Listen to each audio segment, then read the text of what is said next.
Zdeslav či Zdislav Tluksa, psáno i Tluksa, byl příslušník nižší šlechty původem z Vysočiny, který působil od roku 1419 až do své smrti 20. července 1433 jako purkrabí významné katolické pevnosti Karlštejn. Zde přestál dobývání hradu husity v roce 1422, později opakovaně uzavíral s Utrakvisty příměří a v průběhu 20. a 30. let se z něj stal významný vyjednavač s respektem i na druhé straně.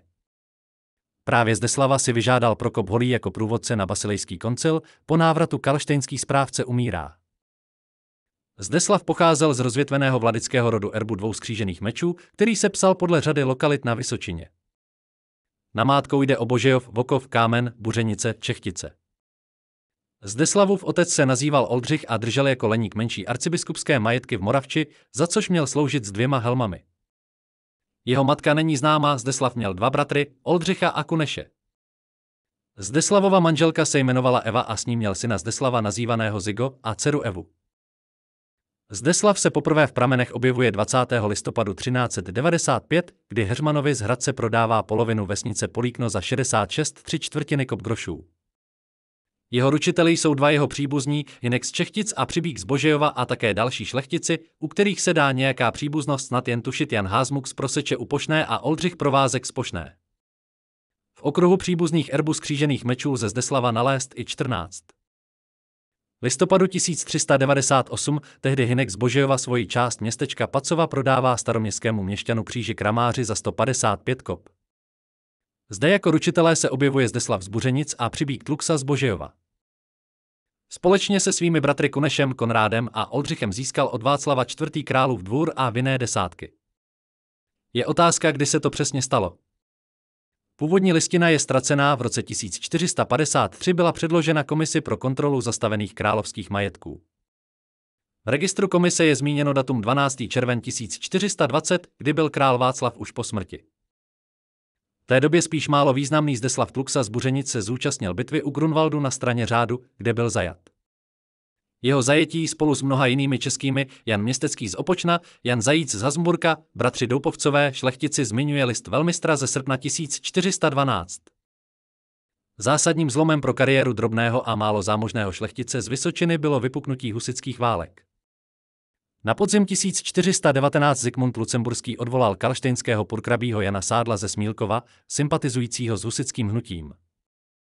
Na jeho místo byl dosazen právě pan Tluksa. Proč právě on, zda už dříve působil v Zikmundových službách, k tomu písemné prameny nic neříkají. Právě Zikmunda na hradě hostil 2krát v květnu a říjnu 1420 po poražené první křížové výpravě. Válka se postupně dostala také k největší katolické pevnosti ve středních Čechách. Na Karlštejn byly svezeny cennosti z okolních klášterů, aby se často staly obětí válečné ekonomiky. Karlštejnská posádka je tavila a ve formě stříbra a zlata většinou prodávala v Plzni. Bylo to potřeba, jak vyplývá z částečně zachovaných účtů, na Karlštejně přebývalo několik desítek až stovek zbrojných, jejich výživa i služné dostávalo hrad do červených čísel. Dluhy bylo nutné sanovat půjčkami, tavbou liturgických předmětů i žádostmi o podporu ze strany Zikmunda. V druhé polovině 20. let při nedostatku hotovosti musel purkrabí posádce platit ve formě látek a koření. Jako purkrabí Zdeslav spolupracoval se svými příbuznými. Bratr Kuneš byl jeho zástupcem na Karlštejně, občas pověřovaný i důležitějšími úkoly. V dochovaných účtech je doložena částka 15 grošů na zádušní mši za Jindřicha Tluksu, důležitější jsou ale zmínky o žijících Tluksech. Z pokladny Královského hradu je zaplaceno 150 kop Maršíkovi Tluksovi za dluh sirotků na hradě Kámen. Další příbuzní Hynek a Jan Tluksové několikrát ke sklonku 20. Let dostanou různé látky, Hynek nadto 2krát nové nohavice, Janovi je opraven jeho kabátek. Zda to je dar příbuzným nebo forma odměny za nějakou službu, není jasné. První střety v okolí Karlštejna mezi husity a tamnější posádkou začaly nejpozději v roce 1421. To byla jen předehra obléhání následující rok. Bartošek z Drahonic, snad karlštejnský man, uvádí, na hradě tehdy byli a bránili se pan Zdislav Tluksa z Buřenic a jiní rytíři a panoši krále Zikmunda. Mnohem sdílnější jsou staré letopisy české, které obléhaní popisují detailně a s přesnými počty vystřelených projektilů. Obležení pod vedením Zikmunda Korybuta a jeho 24 000 mužů, údaj jistě nadsazený, začalo 20. května 1422, hrad hájilo údajně 400 ozbrojenců pod vedením Zdeslava Tluksy, jeho bratra Kuneše a Jana z Lestkova, který vedl Zikmundovi žoldnéře. Pražané se pokusili uzavřít okolí hradu, neúspěšně hrad komunikoval s norimberským purkrabím a posádku ostřelovali z několika velkých děl, tarasnic i praku. Údajně mělo být vystřeleno přes 9 000 kamenů, 1800 soutků s fekáliemi a 22 zápalných soutků. Obléhatelům dost možná pomohl i Hanuš z Kolovrat, který v září porazil u Příbrami husitský oddíl a zajatce odvekl na hrad. Helštejn se nakonec dobít nepodařilo a 8. listopadu bylo uzavřeno příměří do 11. listopadu 1423. To bylo později opakovaně prodlužováno, karlštejnské účty zachycují výdaje na jednání v říjnu 1423.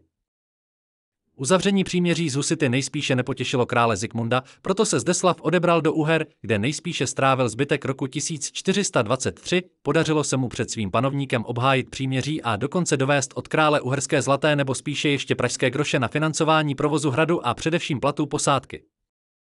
Část vojenské garisony se v roce 1424 účastnila za plzeňský Landfried bojů proti Žižkovi, velel jim ale Vilém z Doupova a Jan Šváb z Jíkve. Po vítězství slepého vojevůdce u Malešova vyvinul Zdeslav výraznou špionážní a diplomatickou aktivitu, jednal se svými spojenci a přáteli a monitoroval situaci mezi Žižkou a Pražany. Následně začala jednání o příměří mezi katolíky na straně jedné a Žižkou s Pražany na straně druhé, kterých se Zdeslav Tluksa účastnil. V polovině září se katoličtí šlechtici setkali na Karlštejně, později přebývali na Žebráku. Příměří mezi katolíky a husity bylo uzavřeno na půl roku i na půli cesty, v Středokratech, mezi katolickým Žebrákem a husitským Berounem a to ve Zdicích. Další husitská ofenziva v regionu proběhla v létě 1425, dobít Žebrák a Točník se nepodařilo, tak byla jen popleněna okolní městečka a vesnice. I tentokrát bylo uzavřeno příměří 16. října za podobných podmínek jako dohody ze Zdic. I díky tomu se Zdeslav Tluksa mohl zúčastnit zemského sněmu v Betlémské kapli na počátku roku 1426. Vzhledem k malému počtu katolíků na tomto sněmu se stal jejich mluvčím, předložil katolické požadavky, sněm se ovšem na ničem nedohodl. Další boje jsou zaznamenány v srpnu 1427, kdy se u Mníšku karlštejnským vojákům podařilo překvapit a zlikvidovat menší husitský oddíl. Následně bylo opět uzavřeno příměří do svatojišského termínu následujícího roku. Zároveň byla domluvena učená disputace mezi husitskými a katolickými kněžími, k níž ovšem nedošlo. Na začátku září 1427 se poněkud překvapivě na Karlštejn uchýlili někteří účastníci neúspěšného korybutovského převratu v Praze. Na počátku roku 1428 Tluksa opět mířil do Uher, kde se osobně zapojil do válečných operací proti Turkům, v květnu byl u dobývání hradu Golubak v dnešním Srbsku. Ke konci 20. let Zdeslav Tluksa čím dál více působil jako diplomat a vyjednavač, zároveň oddaný příznivec Zikmunda a jeho informátor o děních v Čechách. Na jaře 1429 se tak karlštejnský purkrabí opět nalézal v Prešpurku, dnešní Bratislavě. Právě tam došlo k jednomu z prvních oficiálních jednání mezi husity pod vedením Prokopa Velikého a Menharta z Hradce a katolíky zastoupení králem Zikmundem a některými českými a moravskými šlechtici, Oldřich z Rožmerka, Jan z Opočna, Půta z Častolovic. Kronikář Bartošek uvádí i statečného purkrabího hradu Karlštejn. Jednání padla na neochotě husitů nechat o možnosti přijímání pod obojí rozhodnout církevní koncil. Tím ovšem mírová snaha neskončila a pokračovala na Karlově koleji, Zdeslav jménem Zikmunda přednesl návrhy Lišky Ryšavé jednání na církevním koncilu, vydání ochranných glejtů husitskému poselstvu a amnestii, zároveň žádal příměří se svými straníky v Čechách. Husitský sněm nepřijal dohodu v plném rozsahu, nicméně i přes částečný odpor svolil s vysláním delegace ke koncilu. Karlštejnský purkrabí zřejmě doprovázel Prokopa Holého do Uher, když v podzimním termínu vyplácel posádce uherské zlaté. I následující rok se vladyka z Buřenic účastnil diplomatických jednání. V březnu 1430 je opět zachycen na uherském královském dvoře, kde řešil emír. Předání hradu Zvíkov z rukou kaplíře ze Sulevic do rukou Oldřicha II. Z Rožmerka. V roce 1431 opět vidíme Zdeslava společně s Mikulášem z Lobkovic v Praze, kde se snaží o dohodu s husity. Výsledkem byla jednání se Zikmundem v Chebu.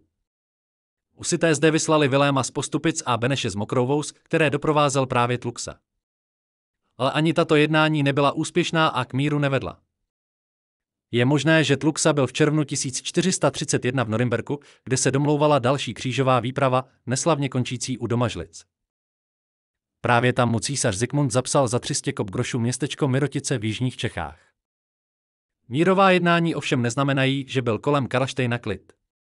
Hrad ohrožoval především přestoupivší na husitskou stranu Bedřich Lipštejnský z Kolovrat. 1. dubna 1432 proti němu doprovázenému asi 50 jezdci purkrabí hradu vyslal oddíl čítající 56 jezdců a skoro 60 pěšáků. Bedřicha karlštejnští dostihli u Chrustenic. Bedřich uprchl s 4 jezdci, další 4 jezdci uprchli na jinou stranu a zbytek se začal bránit. Proti přesile ale neměli Kolovratovi muži šanci, 2 byli zabiti, 46 zajato, ke kořisti patřilo 39 koní, 10 pancířů, 33 kuší a kočár potažený červeným suknem se 4 koňmi. Zdeslav Tluxa z Buřenic je po mnoha uzavřených příměřích s husity vysoce ceněn i v protivném táboře. Svědčí o tom list Prokopa Holého z 21. května 1432. V něm Zikmunda žádal, aby se osobně zúčastnil koncilu a aby právě Tluxa doprovázel české poselstvo. Složení delegace na Basilejský koncil bylo dohodnuto v Kutné Hoře v září, zde došlo i k usmíření Zdislava Tluxy s Bedřichem z Kolovrat. Poselstvo do Švýcarska vyrazilo v prosinci, velmi pravděpodobně i s karlštejnským purkrabím, který byl později na koncilu přítomen. Jmenovitě je zmíněn 10.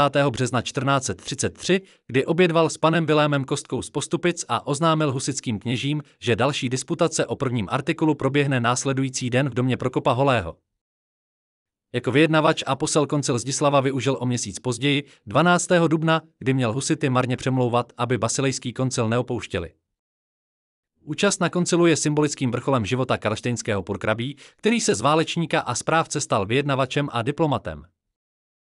Zdeslav Tluxa z Buřenic erbu 2 skřížených mečů v Červeném poli umírá 20. července 1433, následující den je pohřben v kostele svatý Palmácie pod hradem. Purkrabský úřad po něm přebírá jeho dosavadní zástupce a bratr Kuneš Tluxa z Buřenic. Jeho vdova Eva se později podruhé provdala 23. dubna 1437 za Jindřicha Zajímače z Kunštátu.